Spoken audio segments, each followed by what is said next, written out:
bisa patahkan kakiku, tapi tidak mimpi-mimpiku. Kau bisa lumpuhkan tanganku, tapi tidak mimpi-mimpiku. Kau bisa merebut senyumku, tapi sungguh tak akan lama. Kau bisa merobek hatiku, tapi aku tahu obatnya. Manusia kuat untuk kita.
Jiwa-jiwa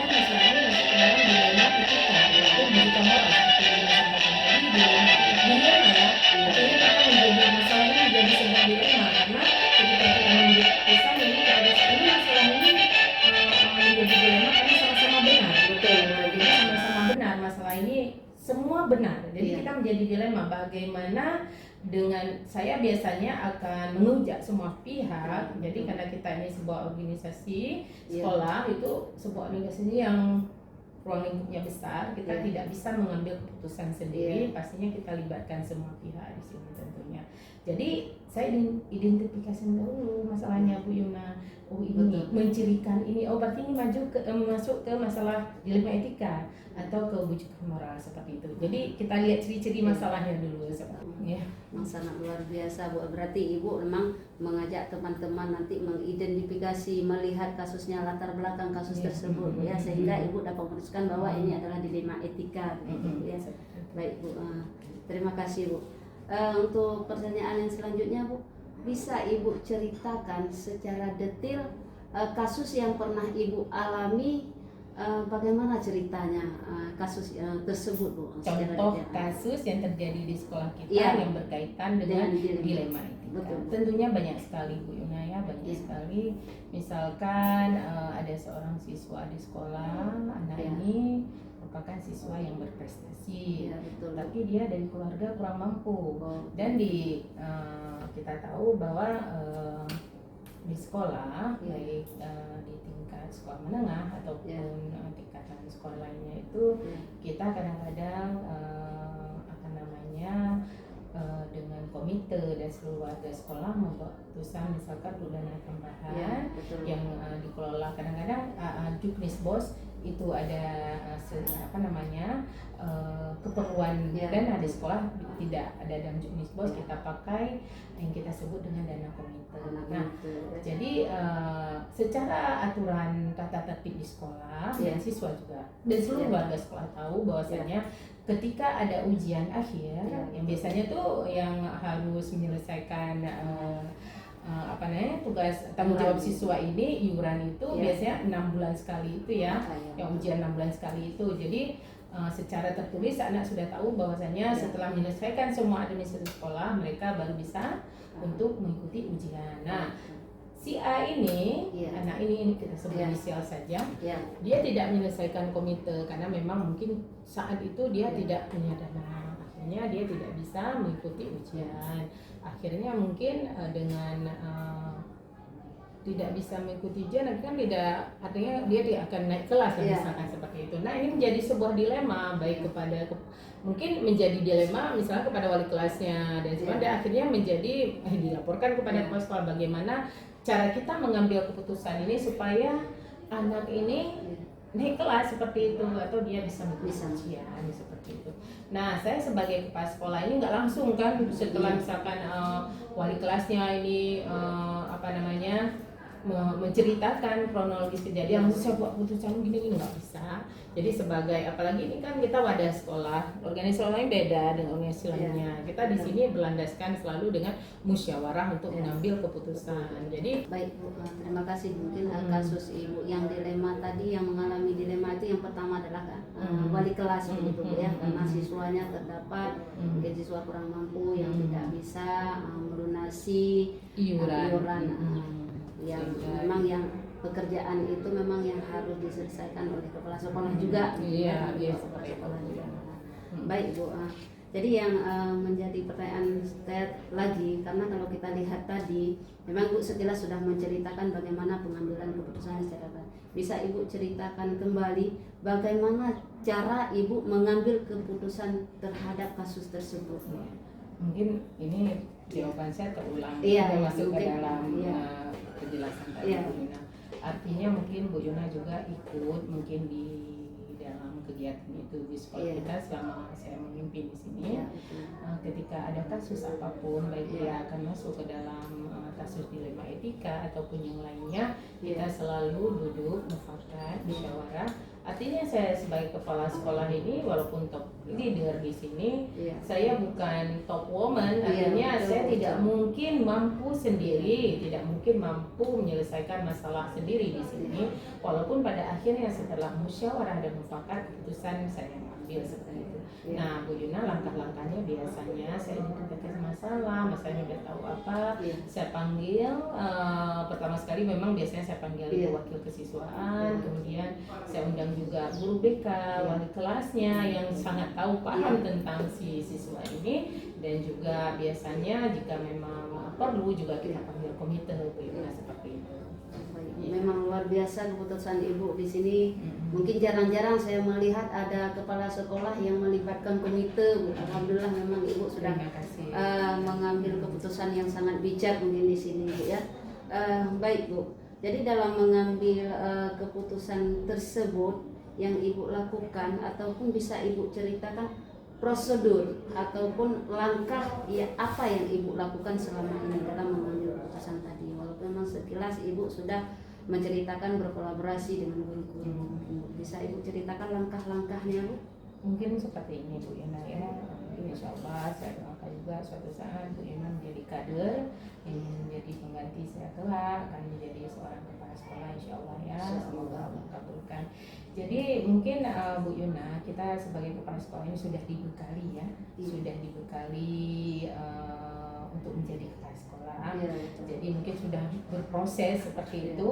Jadi apalagi mungkin kalau kondisi saya ini insya Allah sudah menuju 8 tahun. Jadi biasanya selain dari langkah-langkah yang sudah tertera di dalam pikiran kita, maksudnya yang kita pelajari selama ini baik di pelatihan dan sebagainya, kita juga harus menggunakan dari kita dari buku ya, dari pendapat para ahli. Contohnya saya sering memakai, saya baca bukunya Kider, itu ada halaman 144 bukunya tahun 2009. Di situ ada dikatakan ada 3 prinsip yang dapat membantu kepala sekolah saat menghadapi masalah. Jadi masalahnya bisa dilema etika atau apapun. Jadi ada 3 langkah. Jadi saya tidak perlu menjelaskan ketiga-tiganya di sini Bu Yuna karena waktu kita sangat singkat. Saya mengambil yang ketiga dari di bukunya Kider ini, yaitu berpikir berbasis rasa peduli. Rasa Ya, peduli. salah satu mungkin Bu Yuna ada tahu ada 3 itu, ada juga berpikir berbasis hasil akhir dan Ya, lainnya, betul. ya. Jadi kita berpikir berbasis rasa peduli, care ya, kalau dalam bahasa Inggrisnya care based thinking ya. Iya. Jadi seperti itu. Jadi pada ujungnya memang bagaimana ya, kita sebagai guru ini Bu Yuna mungkin paham benar ya, bagi kita seorang perempuan yang Iya. mohon maaf kita bilang sering kita tidak menggunakan logika, tapi Iya, lebih ke betul. perasaan. Artinya bahwa anak-anak di sini kita selalu menganggap mereka juga seperti anak kita sendiri, seperti itu. Jadi rasa peduli lebih kita tekankan di sini Bu Yuna ya. Jadi kadang rasa peduli ini mengalahkan segalanya, mengalahkan yang namanya aturan-aturan yang sudah tertulis. Kadang-kadang kita buat keputusan sendiri kita yang karena rasa peduli itu. Jadi saya ambil dari bukunya Kider, mungkin Bu Yuna bisa membuka nanti halaman 144, buku tahun 2009. Di situ ada tiga prinsip yang membantu kepala sekolah saat menghadapi masalah di sekolah ataupun di luar sekolah, seperti itu. Jadi sangat membantu. Mungkin kami pun sedikit banyaknya di CKP ini juga mempelajari Bu tentang prinsip ya. Dan Ya, ada prinsip. 9 penilaian pengambilan keputusan mungkin, dan dengan 4 paradigma ya. Alhamdulillah memang kita harus kembangkan sesuai dengan teori-teori yang telah ditemukan oleh para ahli. seperti itu.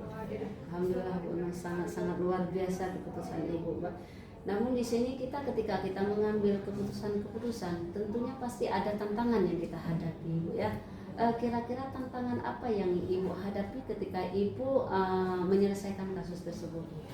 Tentunya seperti itu Bu. Nah, apalagi kita di sekolah Bu Yuna kan bukan satu kata lain kita Iya, pegang ya. betul. Rambut sama hitam, pikiran beda-beda. Iya, betul. Setiap kita mengambil keputusan pasti ada Iya, betul. yang akan keputusan itu tidak terima, seperti Iya. baik di dalam internal sekolah maupun eksternal ya. Artinya ketika nanti keputusan yang kita ambil, masalahnya kita selesaikan, akan menjadi sebuah warna baru di sekolah. Artinya mungkin nanti ada yang pro di sini, ada yang netral, ada yang kontra. Ada 3 biasanya. Iya. Ya, Bu Ina. Biasanya itu yang bermasalah yang kontra, dia akan menciptakan masalah baru di dalam masalah yang kita selesaikan tadi, menjadi sebuah masalah baru. Iya, betul. Akan menjadi sebuah pembicaraan hangat nanti bahwasanya keputusan yang ambil itu karena pilih kasih. Iya, betul. Mungkin itu anak saudara ibu, Iya.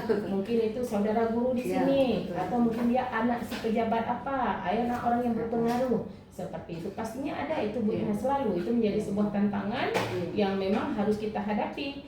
Dan biasanya saya itu jika memang ada terjadi seperti itu dan sudah melewati level yang akan saya buat rapat kecil melibatkan guru-guru dan tendik dan bila perlu kita hadirkan beberapa komite di sekolah juga bahwasanya ini supaya redam karena nanti ketika masalah ini merembes akhirnya menjadi pembicaraan hangat.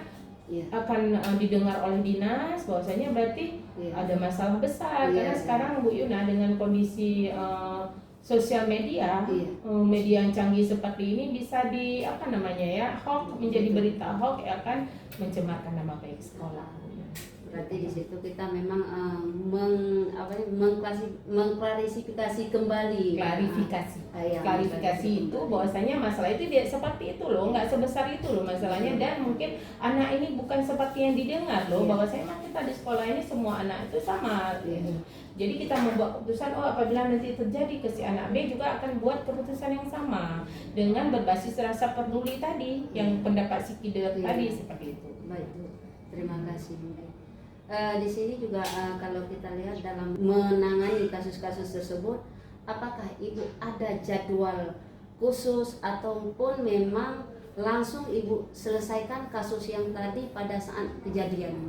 Itu biasanya Bu Ina. Iya. Apabila kita punya masalah di sekolah, kita lihat kan masalahnya dulu. Jika masalahnya tidak terlalu besar, biasanya kita nggak butuh waktu lama. Hari itu juga kita panggil beberapa teman-teman rekan guru yang bisa membantu membantu. Tetapi apabila memang setelah kita identifikasi masalah itu besar, biasanya mungkin butuh waktu. Jadi apabila kita punya suatu persoalan, Ibu Yuna mungkin menjadi bekal juga nantinya ketika jadi kepala sekolah ya. Jadi kita identifikasi masalah. Jadi tadi kita udah di luar dilema etika nih. Jadi masalah apapun yang kita lihat, kalau misalnya setelah kita identifikasi masalah ini kecil, kalau misalnya besar mungkin bisa saja hari itu langsung selesai. Dengan kita libatkan juga beberapa. Ini mohon maaf, berfungsi setiap ada masalah kita selalu libatkan, jadi tidak buat keputusan sendiri. Nah, jika memang masalahnya besar, jadi perlu beberapa hari, perlu waktu, dan untuk menyelesaikan masalah bukan butuh waktu khusus Bu Yuna. Jadi ini misalkan saya udah tahu masalahnya hari itu, langsung kita ini bukan nggak ada jadwal khusus ya. Tetapi jika masalah besar hari ini, mungkin besoknya baru 3 hari kemudian kita duduk kembali seperti itu. Baik Ibu, terima kasih. Berarti untuk kasus kita yang Ibu ceritakan tadi memang Ibu butuh waktu Bu ya. Namun kalau memang ada kasus-kasus yang lain, mungkin ada hal-hal yang memang kasusnya ringan, Ibu selesaikan pada hari itu. Dan baik Bu, mungkin dalam menyelesaikan kasus tadi memang Ibu sudah menyebutkan ada teman-teman guru. Jadi untuk kasus kita yang Ibu ceritakan tadi itu realnya siapa yang Ibu libatkan gitu? Wakil kesiswaan, guru BK, pembina OSIS, wali kelas. Ya. Nanti itu yang Ibu libatkan ya. Ada satu pertanyaan lagi Bu, yang mungkin ini pertanyaan yang terakhir ya Bu ya. Apa yang dapat kita ambil dari pengalaman Ibu tentang pengambilan keputusan dilema tadi Bu?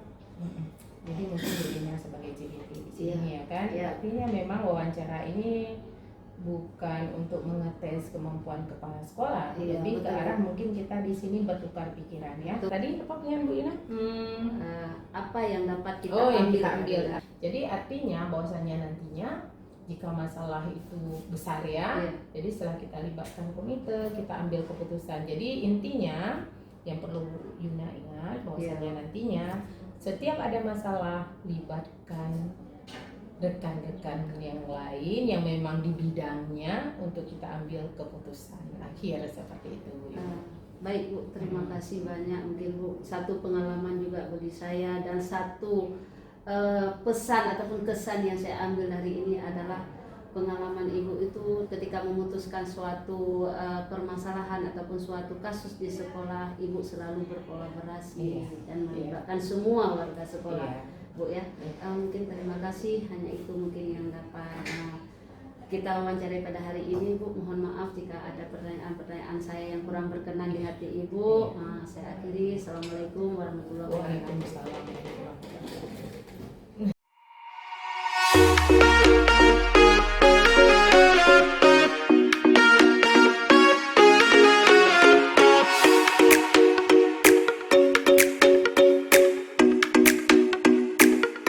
Assalamualaikum warahmatullahi wabarakatuh Bu. Waalaikumsalam. Apa kabar Bu hari ini? Alhamdulillah sehat. Alhamdulillah ya. Baik Bu, sebelumnya saya mohon maaf mungkin dengan kedatangan saya ke sini tergunakan waktu Ibu sebentar. Namun tujuan saya di sini adalah saya mendapat tugas dari pendidikan guru penggerak, tepatnya pada modul 3.1 tentang pengambilan keputusan berbasis nilai-nilai kebajikan sebagai pemimpin. Jadi di sini kami ditugaskan untuk mewawancarai 2 kepala sekolah sebagai narasumber Bu. Baik Bu, jadi di sini saya lihat memang Ibu sudah lama sekali menjadi kepala sekolah Bu ya. Tentunya memang banyak kasus-kasus yang Ibu jumpai, baik itu berhubungan dengan guru, dengan siswa, ataupun dengan tendik, ataupun dengan internal lainnya Bu. Jadi di sini saya minta atau mohon izin Bu untuk menanyakan beberapa pertanyaan yang berkaitan dengan pengambilan keputusan yang berbasis nilai-nilai kebajikan Bu. Jadi untuk pertanyaan yang pertama, sebagaimana kita ketahui Ibu tadi telah menemukan kasus mungkin ya di sekolah.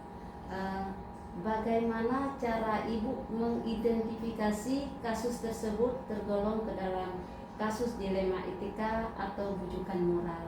Kalau berkaitan dengan dilema etika berarti kasusnya benar versus benar, tapi kalau bujukan moral itu benar versus salah gitu ya. dalam menjalankan tugas tentunya ya, Ya, betul. hambatannya yang kita jumpai. Semua hambatan kan ada solusinya. Iya. Kemudian kita lihat mungkin yang kasus Bu Ina rekan urusan itu mungkin kita jumpai ya di lapangan. Salah satu contoh mungkin ketika izin guru untuk meninggalkan tugas, dilemanya kan gimana kondisi anak kita ketika tugasnya ditinggalkan. Kemudian kita juga harus memikirkan pasti ada alasan kenapa beliau itu meninggalkan tugas. Mungkin ada salah satu mungkin kondisi orang tuanya sakit atau anaknya sakit. Tentu itu harus kita maklumi. Harus kita maklumi, kemudian kita ambil inisiatif bagaimana mengantisipasi jam yang harus digantikan karena tidak mungkin anak ditinggalkan dalam jam kosong. Jadi berarti ibu mengidentifikasi dengan melihat dulu latar belakang daripada kasus tersebut, begitu ya? Iya. Baik Bu. Jadi berdasarkan pengalaman ibu tadi, memang sekilas ibu sudah ceritakan, Bu. Bisa ibu ceritakan lebih rinci pengalaman ibu yang berkaitan dengan keizinan guru tadi, Bu? Terima kasih Bu Ina. Kalau kita mengambil ini ya langkah-langkah, kalau kita harus mengambil step by step untuk panjang kali ya Bu Ina ya. Yang pertama yang kita lihat beliau bersangkutan ini kira-kira kondisinya meninggalkan tugas dengan kondisi yang betul dan kondisi yang disampaikan atau memang ada alasan lain. Itu yang harus kita identifikasi dulu. Kemudian setelah kita lihat bahwa ya benar yang bersangkutan adalah ini karena meninggalkan tugas karena kondisi yang tidak bisa dilakukan. Di lapangan kadang-kadang kan kita jumpai juga, iya kan ada yang memang mencari alasan, misalnya ada satu yang jarang juga kita jumpai, tapi ada sekali-sekali mencari alasan untuk meninggalkan tugas. Yang itu yang harus kita pilih mungkin.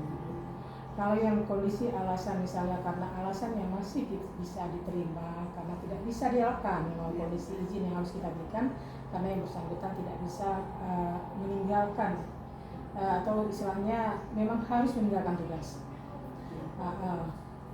Itu izin itu mungkin yang harus kita antisipasi di sekolah bagaimana menutup menutup jam itu. Kemudian ada satu lagi mungkin yang kondisinya memang misalnya mencari alasan supaya nggak masuk gitu. Itu akan kita lihat perkembangannya. Ketika perkembangannya itu sering, kita akan panggil, kita beri arahan sehingga mengarah ke arah yang lebih baik. Gitu. Baik Bu. Berarti memang kita harus mampu mengambil suatu kebijakan, gitu Bu ya. Tetap harus ada kebijakan. Ya. Jadi selanjutnya Bu, mungkin pertanyaan saya lagi, bagaimana cara Ibu mengambil suatu keputusan terhadap kasus tersebut, Bu? Kasus Ibu tadi berarti tentang izin guru itu, jadi memang masalah itu sudah terjadi di sekolah Ibu. Jadi bagaimana Ibu mengambil keputusan bahwa mungkin guru itu diizinkan, Bu? Berarti kan ada langkah-langkah yang Ibu jalani, gitu Bu, untuk mengambil keputusan tersebut.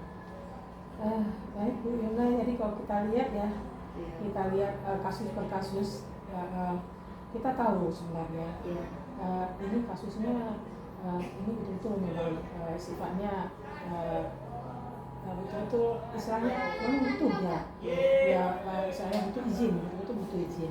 Setelah kita identifikasi ini tanya apa alasan dan sebagainya, kita yakin bahwa guru ini memang meninggalkan tugas karena alasan yang memang bisa kita terima. Kemudian berdasarkan itu kita lanjut, kita manggil guru piket pada hari itu, misalnya kita kasih tahu yang bersangkutan minta izin tolong dihandle untuk jam yang bersangkutan ini. Itu kita kerjasama dengan kawan-kawan yang lain. Kolaborasi istilahnya, berarti bukan sendiri untuk mengambil keputusan, tetap ada teman-teman yang lain yang Ibu libatkan. Baik Bu, luar biasa memang cara Ibu mengambil keputusan ini sangat menginspirasi bagi saya. Mudah-mudahan pengalaman Ibu bisa saya terapkan nanti. Dari cerita Ibu tadi mungkin tentunya ada langkah-langkah atau prosedur seperti apa yang Ibu lakukan selama ini dalam menyelesaikan kasus tersebut. Untuk kasus yang tidak istilahnya tidak sering, Iya. tidak sering karena Iya. memang kondisinya insidentil, Betul. ya. Jadi yang kasus seperti itu biasanya saya hanya menyampaikan kembali Iya. bahwa guru yang bersangkutan dengan wakil kurikulum Iya. ini bahwa guru yang bersangkutan nggak bisa hadir karena alasan titik-titik, ya, alasan apa misalnya sudah disampaikan.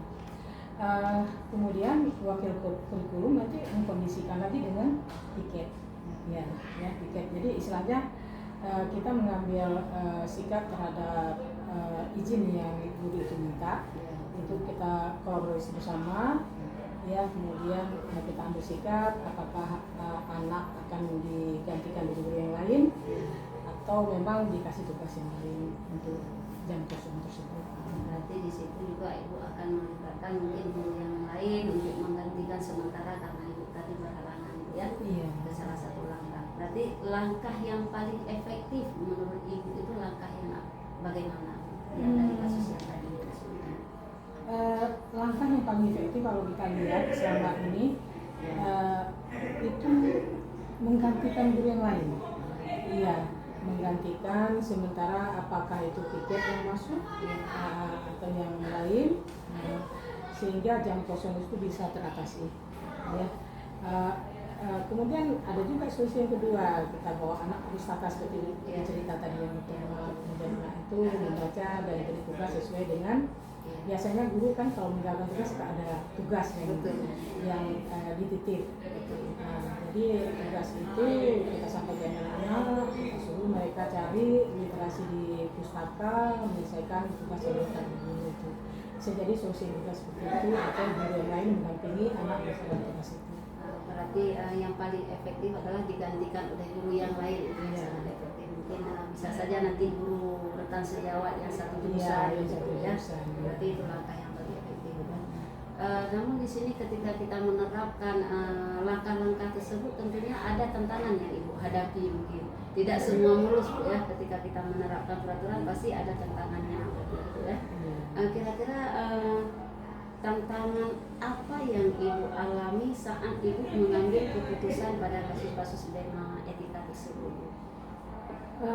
Dalam hal ini tantangan biasanya Diana, Diana, karena biasanya dia didampingi oleh guru yang sudah terbiasa dengan dia. Betul. Ketika digantikan dengan guru yang lain, keseriusannya itu nggak sama seperti guru yang seharusnya mengajar pada hari itu. Di situ aja tantangannya. Jadi kalau untuk guru memang tidak ada masalah. Kalau selama ini kelihatannya nggak ada masalah. Alhamdulillah. Mungkin guru-guru kita sudah sangat mengerti, gitu, Iya. dengan keadaan temannya yang mungkin dikarenakan bukan karena sengaja. Kan? Iya, betul. Baik. Mungkin kita lanjutkan dengan pertanyaan lagi, Bu. Mengenai kasus-kasus tersebut, apakah ada jadwal tertentu atau kasus itu Ibu selesaikan di tempat atau ada prosedur yang lain yang Ibu jalankan, gitu? Biasanya izin yang sifatnya istilahnya nggak direncanakan, Iya, ya. betul. Itu tidak ada jadwal, ya, karena tidak direncanakan, kecuali misalnya memang ada izin dia harus berobat, gitunya jauh hari sebelumnya ada diinformasikan. Itu biasanya itu ada guru yang bersangkutan mungkin udah mencari guru pengganti, ya kan. Tapi kalau misalnya dadakan itu yang biasanya itu misalnya sehari ini ibu harus masuk karena anak sakit atau orang tua sakit. Nah, kondisi seperti itulah yang kita ambil inisiatif untuk meminta guru yang lain menggantikan.